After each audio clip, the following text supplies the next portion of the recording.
Hi, it's Dr. Post, and I want to talk to you about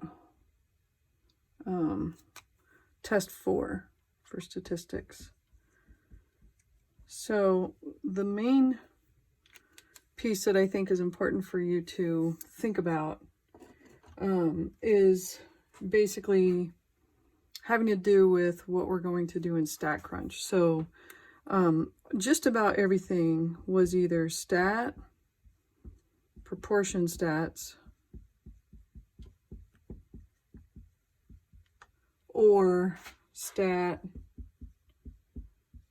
t-stats. So when do we use proportion stats? If it's a proportion. How do I know if it's a proportion?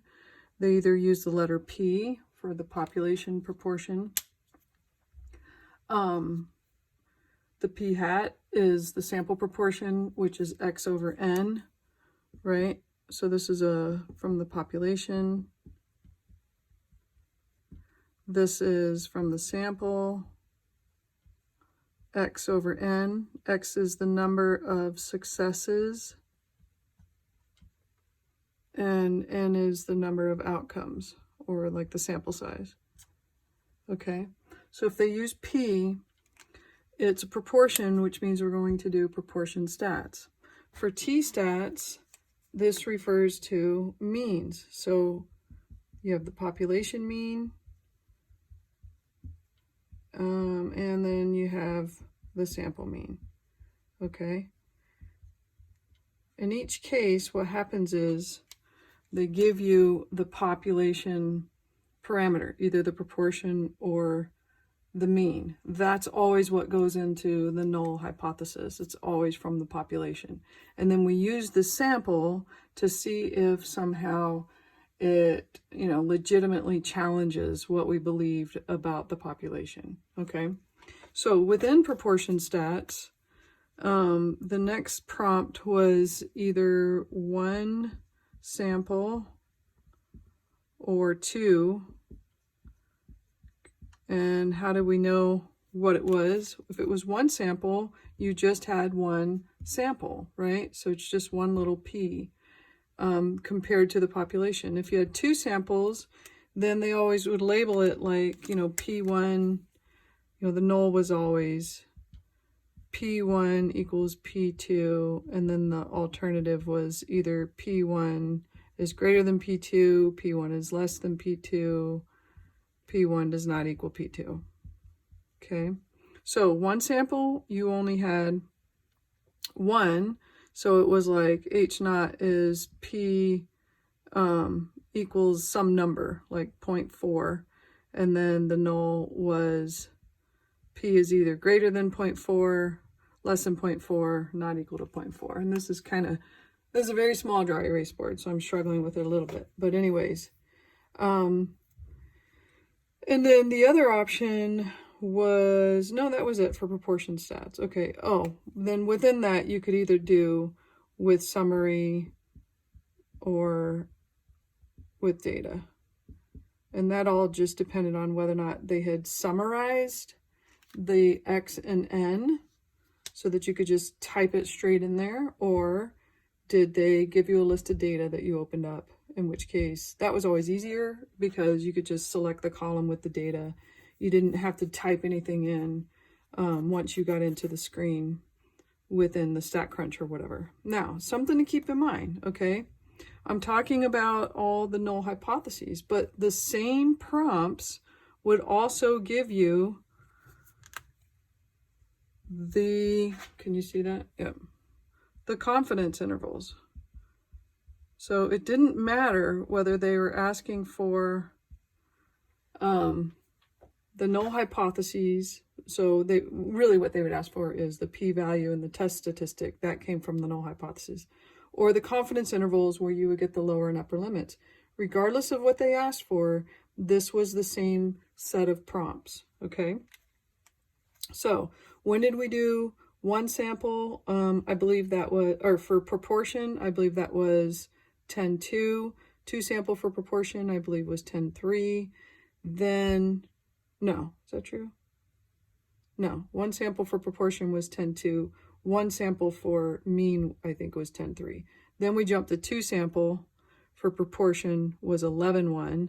And then we had two different types of two samples for the means. So for the t-stats, you could do one sample, okay, and this was from, I think, 10.3.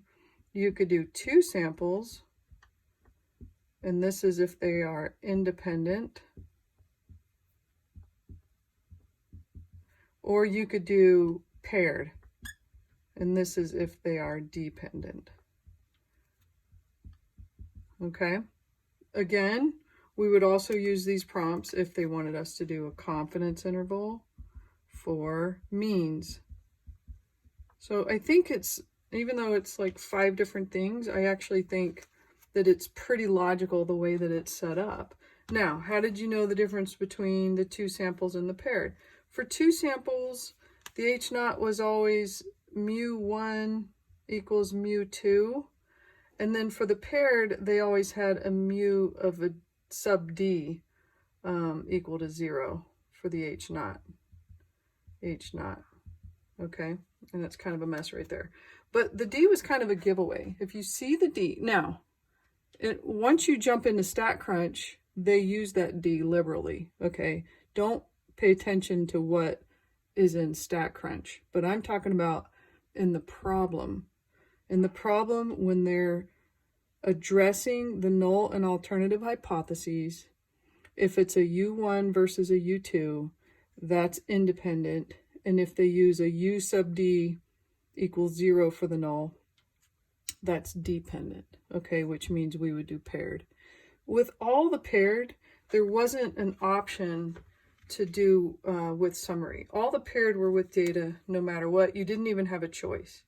But for this 1 and 2 samples, we could either do with summary or with data. Most of them were with summary. Every so often you'd open up a spreadsheet of data and do that. But for paired, it was always with data. And it made it really easy to do that. Now, remember when you were doing that to check the differences box, because almost always they would then have you go back and do like a box plot or something like that with the differences. So that brings me to the next piece. So we're looking at this going, okay, what did we do in StatCrunch? We either did stat proportion stats or we did stat t-stats, right? Proportion stats was for a proportion, t-stats was for a mean. And within that, we did 1 or 2 sample for proportion. For t-stats, we did 1 or 2 sample, but within the 2 sample category, they were either independent, in which case it was one versus the other, or dependent, in which case they used that sub D, which stands for differences, but you can think of it as dependent if that's helpful for you. And again, that's in the narrative of the question, okay? You'll find that sub D, which I think is a little bit helpful to make the distinction between those two. Now, how else would you know if it was dependent? Well, if you were looking at the data, they have them paired off. Like, you know, baby number 1, you know, looked at whatever, 3.4 seconds and 5.6. Like, it was very obvious that the numbers were paired off, you know, like just grouped in groups of 2. But, you know, some of them you could kind of look at it either way. So I think the D is a real helpful thing. The other thing you could do is you could go look at 11.2 and just kind of memorize. I think there were only like 6 or 7 questions, and just kind of memorize what those topics were. Like there were the babies, the fathers and sons. What else was it? I can't remember. But oh, the bullet and the 2 different measuring devices measuring the speed of the bullet.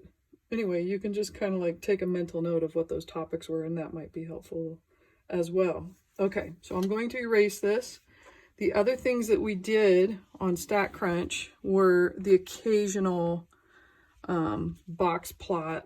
So that would have been graph, and that's only if they ask you to do this, graph, box plot. I think that's it. Yeah, I think that was it. So What else do I want to talk about? I want to talk about the fact that the null hypothesis is always using the equal sign, okay?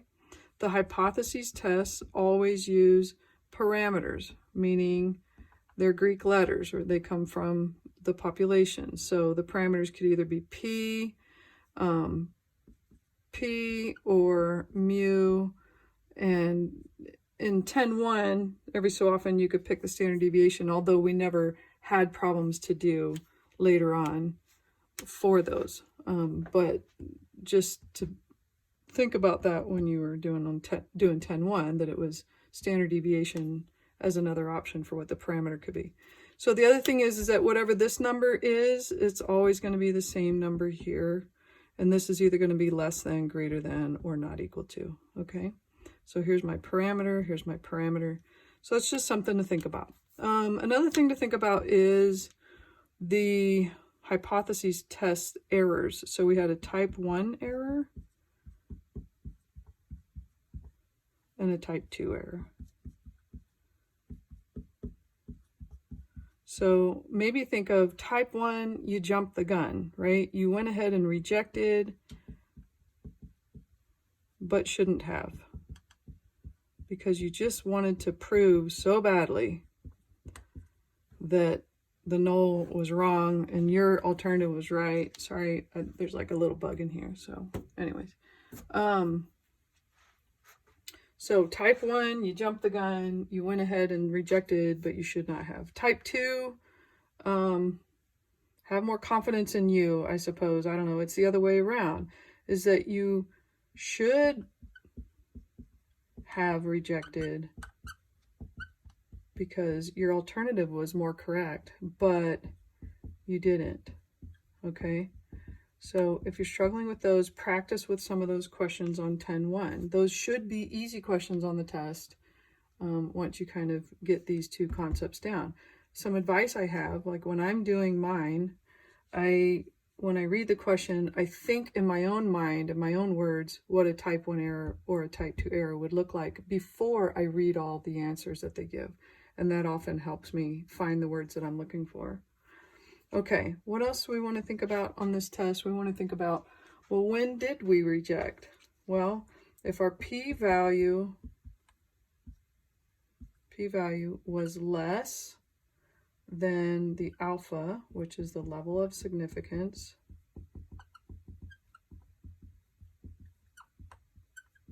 then we rejected because there was sufficient evidence to tell us to. Because the whole idea is, the reason you come up with an alternative hypothesis is because you're basically challenging what they've already said about something. What? You know, for every 100 Red Bulls has a mouse in it? I challenge that. This is my alternative. My alternative is no way. There are fewer than 1 mice in 100 Red Bulls. And so I've presented a challenge, so I'm looking for evidence. If I find my evidence, I can reject the null hypothesis, what was the status quo, what people had been believing for so long. So I'm looking for evidence so that I can reject that null and essentially, you know, make my alternative be something that people believe in, okay? Now, the other way was if the p-value was greater than the alpha, or the level of significance, then we didn't get it. There wasn't evidence, so we have to fail to reject because there's not sufficient evidence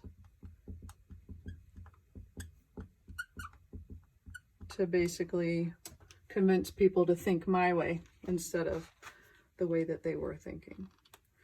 I think that's about all I want to cover. Now, I'm going to also do a video where I pull up the question on the review and just talk through the keywords that help me know whether it's a parameter versus a mean, whether it's 1 sample versus 2 samples, whether it's independent versus dependent. So look for that video as well, and good luck on the test.